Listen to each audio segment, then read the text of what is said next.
pilihan raya ini menelan belanja lebih daripada 100 juta hanya kerana kononnya UMNO dia nak membina kestabilan. Nanti saya ulas sebenarnya apa makna kestabilan dari segi politik. Dan kita tahu bahawa kita tak nafikan bahawa pilihan raya ini kerana UMNO mahu mendominasi kuasa itu. UMNO tak cukup dengan pemerintah, tetapi UMNO mahu kuasa majoriti. Kerana apa? Kerana UMNO boleh buat sesuka hati dengan kuasa majoriti. Dan mereka sudah lakukan ini bukan baru. Sudah bertahun-tahun dengan kuasa dominasi yang dilakukan oleh mereka. UMNO ni perangai dia tak boleh dia sama dengan orang. Tak boleh ada kesepakatan. Sebab itu dia buat muafakat nasional. Berapa lama muafakat nasional itu boleh bertahan? Kononnya di atas Melayu, di atas Islam, sama dia. PAS pun macam tu, UMNO pun macam tu. Peluk depan orang lain, tunjukkan menangis, ramai-ramai menangis, kuat muafakat nasional. Yang sana menangis, yang sini menangis, yang tu berpeluk. Tapi apa yang dia tunjukkan kepada kita? Akhirnya apa? Akhirnya hari-hari ini dia tunjukkan di depan media. Dia kata dia. Yang tu kata itik patah kaki. Yang tu pula kata dia patutnya duduk jaga zoo. Jadi hari-hari bergaduh sebab apa?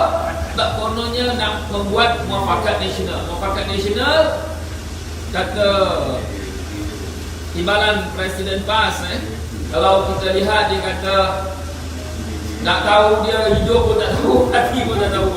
Jadi kita pun tak tahu apa nak jadi kepada sistem contoh yang diberikan kepada kita. Sebab itu UMNO tak boleh. Pertama, UMNO gagal menyatukan orang Melayu. Gagal. Berpecah belah. Yang pecah belah dia juga macam di Melaka. Kerajaan itu jatuh kerana sebahagian daripada wakil rakyat UMNO itu hilang kepercayaan kepada kepimpinan UMNO sendiri. Jadi kerajaan itu jatuhlah. Kerajaan itu tumbanglah. Dan kalau kita lihat, Johor ini satu negeri yang cukup berharga bagi Malaysia ni. Johor sebuah negeri yang kaya. Kalau dari segi ekonomi, Johor ni dia ada satu potensi yang dipanggil sebagai blue economy. Ekonomi yang berasaskan kepada maritim. Kerana apa? Kerana kalau kita tengok di pantai barat Johor ada laut, selatan ada kawasan laut, timur ada kawasan laut. Sebab itu Singapura walaupun dia kecil di bawah itu, oleh kerana ada laut di kawasan selatan itu, lihat bagaimana Singapura mengupayakan apa yang dipanggil sebagai blue economy itu, ekonomi maritim itu, untuk memperkayakan Singapura. Tapi Johor itu, keupayaan dia jauh lebih besar daripada Singapura itu. Dia ada keupayaan maritim dia di sebelah barat, di sebelah selatan, di sebelah timur, yang tak ada pada Singapura. Tetapi masih belum lagi dapat dimanfaatkan. Sebab itu Pakatan Harapan dalam tawaran yang dikemukakan kepada rakyat Johor, antara terasnya adalah membangunkan ekonomi negeri Johor. Dan di dalam itu ada nilai-nilai yang disebut sebagai blue economy itu, ekonomi berasaskan kepada maritim. Saya cukup berkeyakinan dengan apa yang ditawarkan oleh kepimpinan Pakatan Harapan di negeri Johor itu, dia boleh memacu ekonomi Johor. Kerana apa? Kerana selama ini pemimpin-pemimpin Barisan Nasional tidak dapat mengupayakan kemampuan apa yang disebut sebagai kemampuan maritim di negeri Johor ini. Sebab itu dalam tawaran Pakatan Harapan itu letakkan asas-asas ekonomi untuk memajukan negeri Johor ini adalah suatu asas yang betul dan satu landasan yang betul bagi memastikan masa depan Johor itu benar-benar maju dan dalam masa yang sama berintegritas. Yang kedua, kalau kita lihat negeri Johor ini, negeri ini, bumi yang cukup subur. Johor ini sepatutnya dia benar-benar menjadi koridor ekonomi bagi selatan Malaysia. Dia sepatutnya begitu. Saya pergi ke Senggarang itu, saya tengok kebun-kebun ni lah, macam syurga sebenarnya. Sebab kita dah hari-hari tengok, kita rasa macam biasa. Tapi kalau kita masuk ladang tebu, kita masuk ladang durian, Bukit Pasir tu kalau masuk ada durian macam syurga. Kalau tengok buah durian macam tu. Tinggal lagi kita dah hari-hari tengok, kita tak adalah rasa seronok macam tu. Tetapi kalau orang luar negara tak payah bawa dia di mana, bawa dia tengok durian berbuah ya dekat Johor ni. Berjuta lah rakyat Cina nak tengok durian berbuah. Sebab apa? Sebab ini kelebihan kita. Johor ni belum tengok denas lagi. Denas ni kita belajar dalam apa? Geografi daripada dulu lagi. Ini keupayaan negeri Johor. Hasil pertanian dia cukup besar. Dan ini upaya kita. Dan ini kelebihan kepada kita. Tapi kadang-kadang kita jadi sedih lah di Malaysia ni. Negeri yang macam ni punya subur. Tapi kadang-kadang kita ni harga sayur pun melambung-lambung. Harga barangan kita pun bukan main meningkat lagi. Dan barang keperluan menjadi suatu yang cukup suka bagi kita. Jangan kalau kita nak datang, saya memang minat lah dengan pertanian ni. Bila saya datang ke Keluang ni, saya tengok tu banyak agro kan. Maknanya dia ada upaya. Johor memang ada upaya itu. Tetapi pemimpin-pemimpin kalau tidak menggunakan kemampuan, keupayaan ini, maka kita tak akan boleh pergi jauh. Sebab itu kestabilan paling asas dalam membina kestabilan. Yang pertama adalah mesti ada keupayaan. Yang kedua mesti ada nilai dan mesti ada integriti. Kestabilan tanpa nilai akan merosakkan semuanya. Sebab itu selama ini kerajaan tak stabil. Sebelum daripada ini kerajaan stabil. Tapi kenapa kerajaan yang stabil itu mahu diganggu-gugat? Kerajaan Pakatan Harapan asalnya stabil. Tetapi UMNO Barisan Nasional bila dia kalah, dia tak boleh terima kekalahan.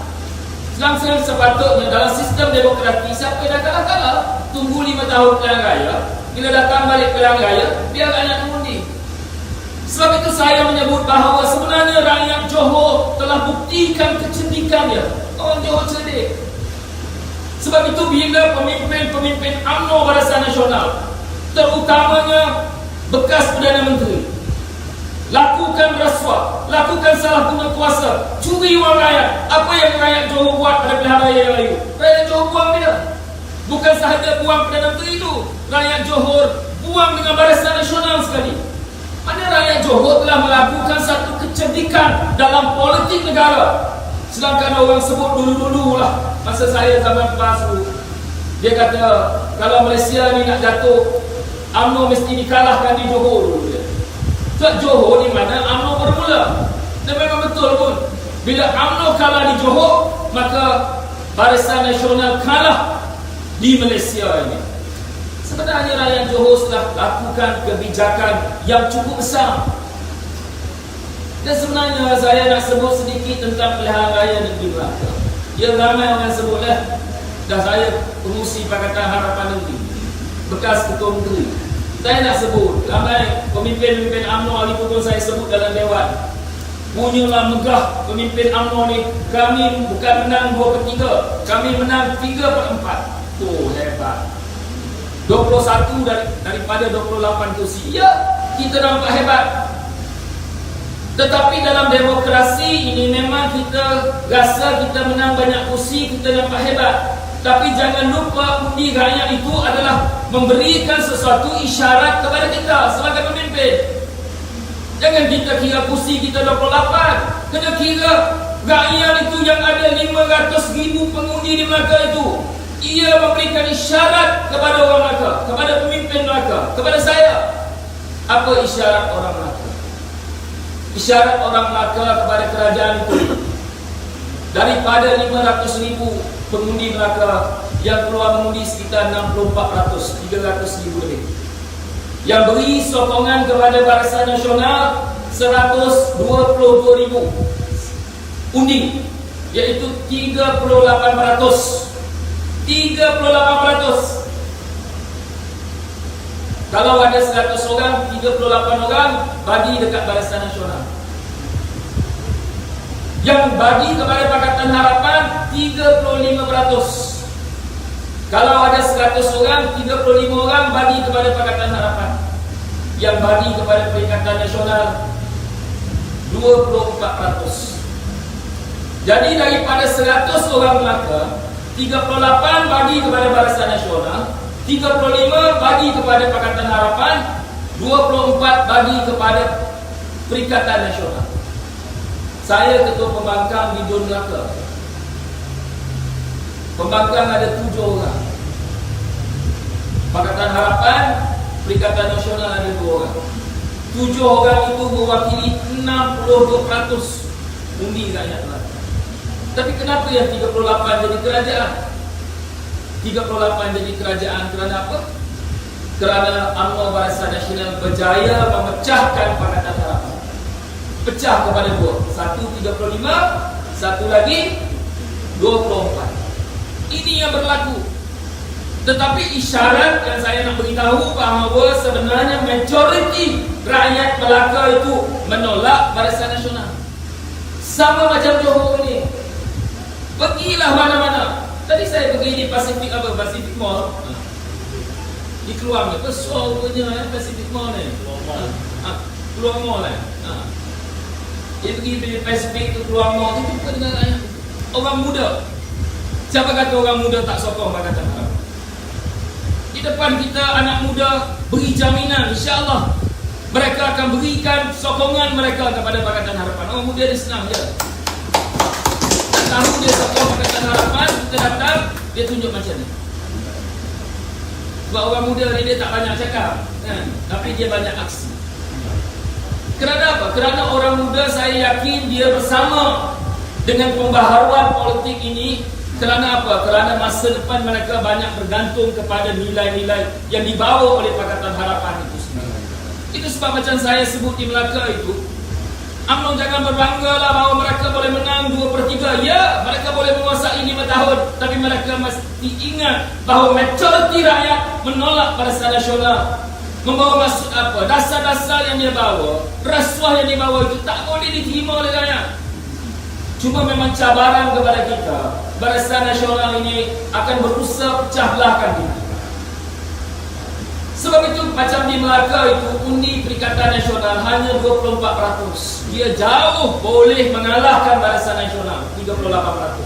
Yang hampir kepada Barisan Nasional, yang boleh mengalahkan Barisan Nasional adalah Pakatan Harapan. Kita beza dengan UMNO hanya 3% saja. Dan daripada 500,000 pengundi Melaka itu, beza undi Pakatan Harapan dengan Barisan Nasional hanya 8,284 undi saja. 8,000, beza kursi punya lah banyak. Sebab itu saya sebut pengundi tegar Pakatan Harapan ini yang tidak keluar mengundi hampir 70,000 orang daripada 500,000. Kita tak boleh salahkan pengundi. Kerana apa? Kerana kita menghadapi demokrasi yang pincang. Di Melaka di ceramah macam ni tak boleh. Kalau macam ni ceramah kat Melaka itu 10,000 tuan rumah, nak berceramah kena berapa ribu. Kalau macam ni lah ceramah, tak boleh. Di Melaka itu tak boleh nak jumpa orang. Saya pun ada 3 siasatan di Melaka. Bukan apa, kita lalu depan rumah orang itu pun nak siasat juga. Ada jumpa orang tak? Ada tengok orang tak? Ada nampak orang tak? Punyalah demokrasi kita, punyalah perut macam tu. Di Melaka itu tangan ikat, kaki ikat. Orang tahu lah apa dia orang kan. Dia duduk dengan saya kan, duduk dalam bilik, asyik nak buat lah dia macam tu dalam bilik. Lepas tu kita post. Lepas tu lain pula, lain di Melaka, lain internet ni, sikit kurang macam Johor dia. Tadi saya duduk dekat rumah, saya kata keluar ke mana, tapi ya Allah, sekejap dengar, sekejap tidak, sekejap tengok Facebook tu, tak tunggu dia keluar tu, ya Allah, dapat keluar, macam tu, macam orang gaya.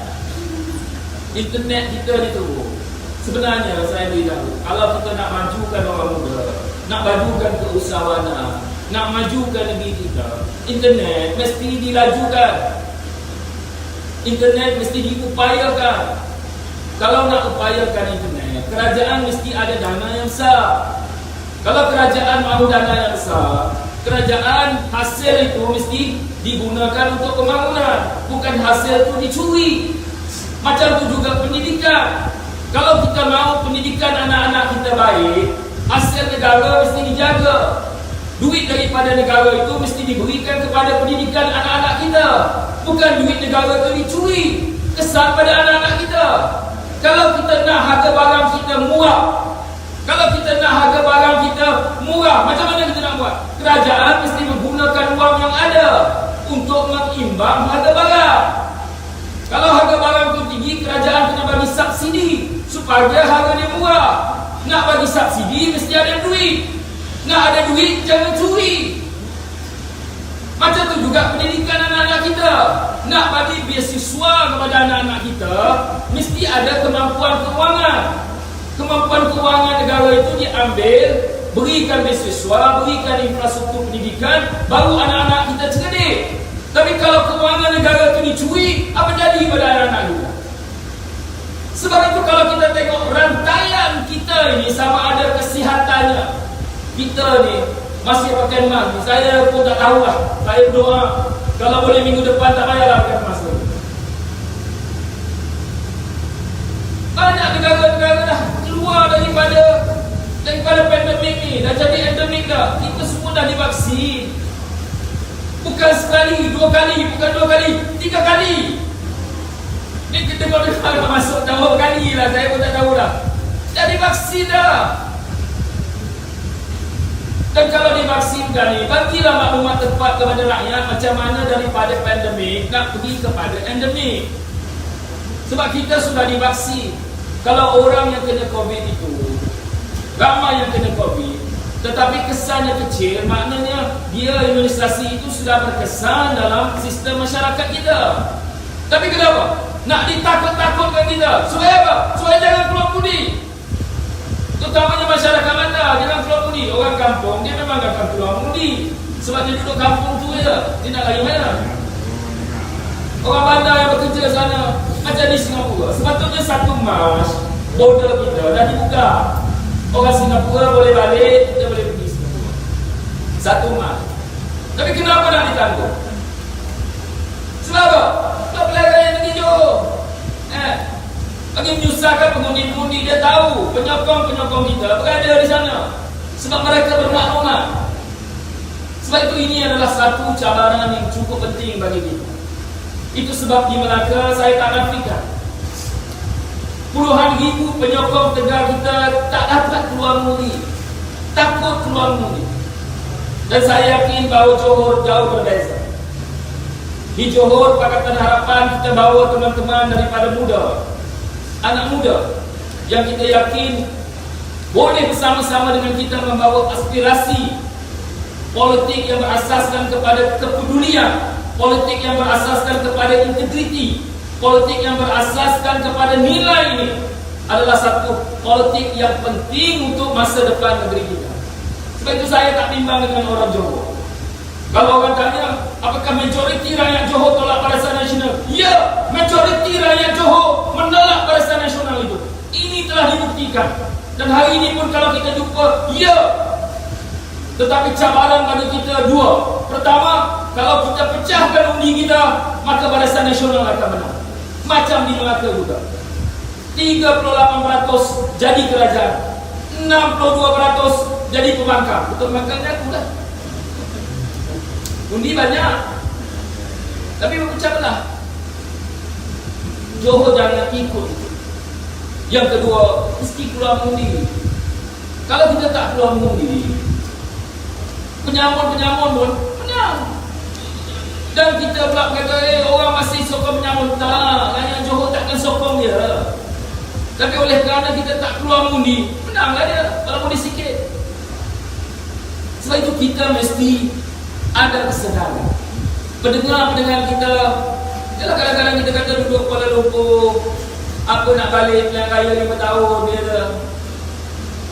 Dan kadang-kadang kita selalu sebut, dia kata malah nak campur politik lah. Kenapa? Kerana orang politik ni semua sama je. Saya beritahu, sebenarnya kehidupan kita semuanya berkaitan dengan politik. Kalau kita tak ambil tahu, yang hancur adalah diri kita, keluarga kita, negara kita. Mana kehidupan kita yang tak ditentukan oleh politik? Beras yang kita makan, siapa yang tentukan harga dia? Dan beras apa yang kita makan? Sama ada 5% hancur, 15% hancur, atau memang hancur balau saja? Orang politik. Orang politik yang tentukan harga beras, yang tentukan berapa persen beras hancur yang nak dimakan oleh rakyat semua. Anak kita sekolah, kasut dia, baju dia, beg dia, beg sekolah anak-anak kita tu berat tak berat. Tadi saya pagi ada buat program back to school, beri anak-anak yang kurang upaya. Ini dia don saya beli beg sekolah, baju sekolah. Tapi saya bila pergi, saya tengok beg sekolah, budak sekolah rendah ni, ya Allah, besar.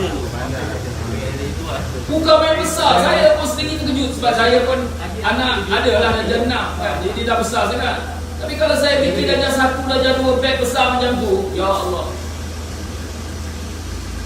Hari-hari anak kita nak bawa beg besar macam tu. Siapa yang tentukan anak kita bawa beg besar, bawa buku banyak? Siapa yang tentukan? Politik. Sama ada anak kita nak bawa 3 buku atau nak bawa 30 buku sekali, itu ditentukan oleh orang politik. Kasut dia, bukan kata kasut yang dia nak pakai, warna kasut tu pun ditentukan oleh orang politik. Baju dia pun begitu. Mana kehidupan kita tak ditentukan oleh orang politik? Kita kerja, gaji kita 1,200, siapa yang tentukan? Orang politik lah. Kalau dia kata 1,500, 1,500 lah. Kalau dia kata 1,800, 1,800 lah. Sebab dasarnya yang buat, orang politik yang buat. Kehidupan kita ni yang kita pakai duk tutup macam ni. Siapa yang tentukan? Orang politik. Hari itu penceramah kena pakai. Kalau tak pakai penutup, kena RM1,000. Datang seorang orang politik tu, dia kata, saya syorkan tak payah pakai. Tu tak payah pakai. Tengok kuasa orang politik. Tak payah pakai. Maknanya kehidupan kita ni terkelepuk macam tu. Orang politik. Jangan kata saya tak nak campur politik. Sebenarnya kehidupan kita, pendapatan kita, pendidikan anak-anak kita, harga barang kita, masa depan kita, semua ditentukan oleh pemimpin-pemimpin politik. Kita dah disusah kerana itu. Macam saya sebutkan tadi, dana yang sepatutnya kekayaan itu diberikan kepada rakyat, tetapi dicuri oleh pemimpin. Malaysia ini bukan kes 1MDB saja tau.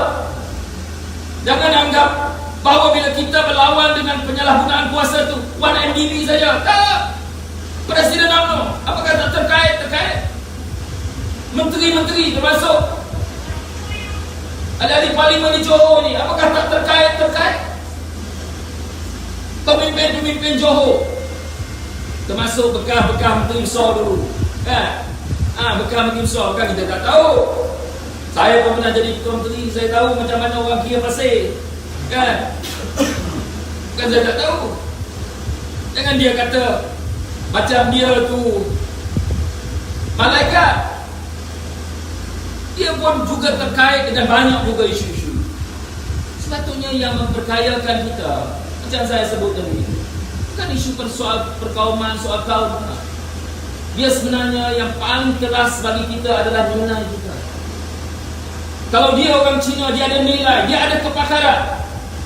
Kenapa kita Malaysia tak gunakan kemampuan, keupayaan dia untuk memperkayakan negeri kita? Tengok macam Singapura, 400,000 rakyat Malaysia digunakan tenaga kita untuk apa? Untuk majukan Singapura. Ada dia kira orang Melayu, ada dia kira orang Cina, orang India? Tak ada. Dia kira siapa rakyat Malaysia yang ada upaya, dia ambil. Bekas CEO Petronas, pengurusi Petronas tu, Tan Sri Hassan Malikan. Bila Petronas tamatkan jawatan dia, maka Singapura ambil dia. Sebab apa? Sebab Singapura tahu dia ambil orang cerdik. Macam kita juga, bukan masalah orang Cina, orang India. Rakyat kita yang ada upaya, yang pandai, yang cerdik, sepatutnya dimanfaatkan untuk majukan negeri kita. Dan kalau kita boleh ada nilai itu, Boleh dengan cara itu. Saya yakin bukan kata Johor, Malaysia, Sabah dan Sarawak boleh kita upayakan. Dan ini kekuatan kita. Malaysia ini sepatutnya kita ada keupayaan yang besar. Nak pergi negara China, kita ada orang boleh cakap China. Nak pergi negara India, nak melabur ke, nak berurusan ke, nak buat apa, kita ada orang yang boleh cakap India. India pun tak boleh nak tipu kita. Mana negara yang kita tak boleh berkomunikasi dalam dunia ini? Kita ada keupayaan itu. Kita ada kemampuan itu. Tapi oleh kerana kita dipecahkan, kerana kononnya bangsa, kononnya kerana isu-isu yang tak sepatutnya, akhirnya upaya generasi muda kita ini tidak digunakan. Sebab itu kita bawa Pakatan Harapan ini di samping kita Parti Keadilan Rakyat, DAP dan Amanah, kita bawa rakan-rakan parti muda.